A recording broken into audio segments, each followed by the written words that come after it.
Le Fonds souverain de la Norvège tient de plus en plus compte des risques liés au changement climatique. Depuis 2012, le plus grand fonds souverain de la planète a liquidé 240 investissements, dont 140 sont liés aux risques climatiques. Selon le responsable de la gestion des risques au fonds, les questions environnementales dominent beaucoup les discussions. Le fonds demande d'ailleurs aux entreprises d'être beaucoup plus transparentes. Et le Canada devrait faire passer la taxe sur le carbone à 210 $ la tonne d'ici 2030 pour atteindre ses objectifs de réduction de gaz à effet de serre.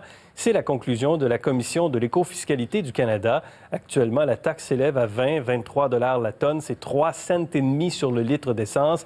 À 210 $ en 2030, ça viendrait ajouter 40 cents au prix du carburant. Selon la Commission, les autres solutions coûtent plus cher et risquent d'être moins efficaces.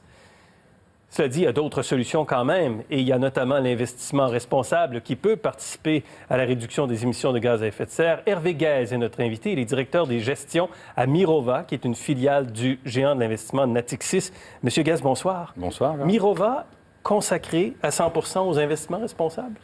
Oui, exactement. Nous avons créé la société en 2012 avec l'idée qu'il y avait une tendance de fond dans la finance, qui était de dire que la finance pouvait être un outil utile pour développer une économie plus soutenable. Et qu'à ce titre-là, il était important de développer pour des investisseurs institutionnels, mais aussi des investisseurs particuliers, des solutions d'investissement qui permettent concrètement de participer à la transition vers une économie plus durable. Et donc, concrètement, on investit dans quoi? Dans quel type d'entreprise vous investissez? Alors, c'est les types de classes d'actifs qu'on l'on propose sont différentes. Ça va des actions cotées, donc c'est des actions thématiques sur lesquelles on essaye de privilégier des entreprises à solutions environnementales, donc ça peut être des entreprises actives dans le solaire comme Force Solar, ça peut être des entreprises actives dans l'éolien ou l'efficacité énergétique ou une nouvelle introduction en bourse à laquelle on a participé, Hoffman Green Cement, qui propose un procédé de ciment vert innovant. Voilà, donc des solutions environnementales, des entreprises bien positionnées sur les enjeux de développement durable. Ça peut être des fonds obligataires dans lesquels on va beaucoup privilégier les obligations vertes, et notamment par exemple l'émission en 2007 de la province du Québec qui a émis une obligation verte. Et puis c'est aussi des actifs non cotés, donc des projets d'agroécologie, d'agroforesterie qui ont des impacts directs car ils permettent une gestion saine et durable des sols. Est-ce qu'on est capable de mesurer, est-ce que vous le faites, l'effet sur les gaz à effet de serre, les effets environnementaux de ces investissements responsables? Alors, vous voyez bien que selon qu'on est sur des actifs réels ou sur des actifs qui sont déjà existants et qu'on finance, la contribution est mesurée de façon différente. Donc, quand on est sur des actifs réels, on mesure concrètement sur des sols. On peut faire un carottage dans le sol pour vérifier que la qualité du sol continue de s'améliorer dans le temps et reste soutenable.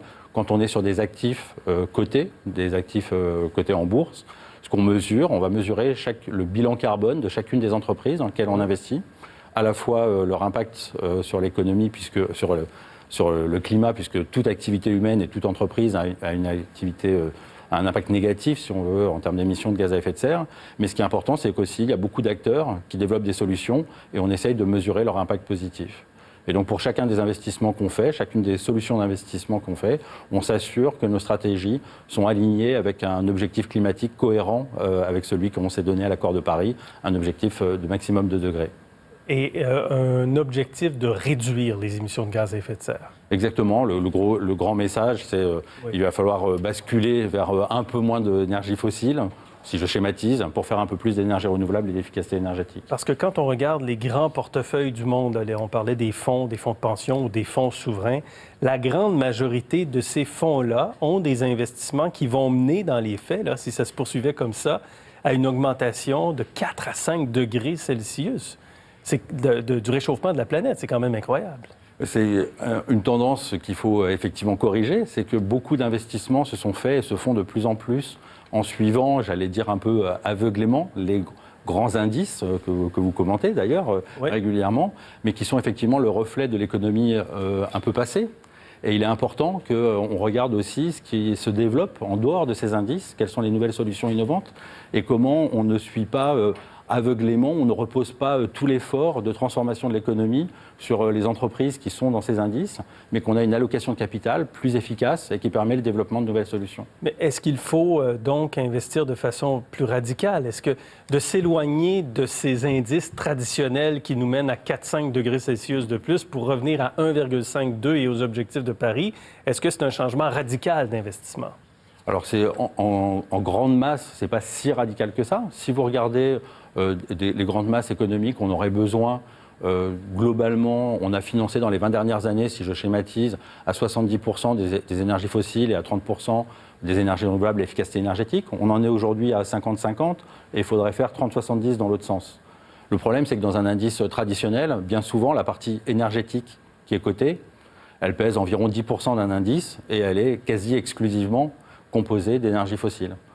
Donc le balancement de portefeuille qu'il faut faire pour aller vers une économie, vers des indices ou des fonds à 1,5 degrés, serait d'avoir à minima 5% à 10% d'investissement dans de l'énergie renouvelable ou de l'efficacité énergétique. Faut-il complètement sortir de l'énergie fossile? Alors ça, c'est des choix à faire, qui ne sont pas que des choix d'ailleurs de position climatique. Investir, c'est faire des choix. La grande tendance de fond aussi, l'investissement responsable, je pense, c'est porter ce message. On ne peut pas juste dire que l'investissement, c'est acheter un indice et quand une entreprise rentre dans l'indice, l'acheter, quand elle sort de l'indice, la vendre. Nous, nous positionnons en disant nous faisons des choix et les choix que nous faisons sont d'aller prioriser, d'aller investir d'abord dans des entreprises qui développent des solutions. De même qu'un gérant fait un choix, par exemple, d'investir dans des entreprises canadiennes, on ne lui demande pas s'il veut à tout prix exclure toutes les entreprises qui ne sont pas canadiennes de son portefeuille. Un gérant qui fait un choix de philosophie d'investissement croissance, on ne lui demande pas s'il veut que les entreprises qui ne sont pas dans la croissance disparaissent des indices. Donc il est logique et il est attendu, je pense, par les épargnants que l'investissement responsable fasse effectivement offre des solutions d'investissement différentes. Merci, M. Guès, pour cet entretien ce soir. C'est un sujet important. Merci beaucoup.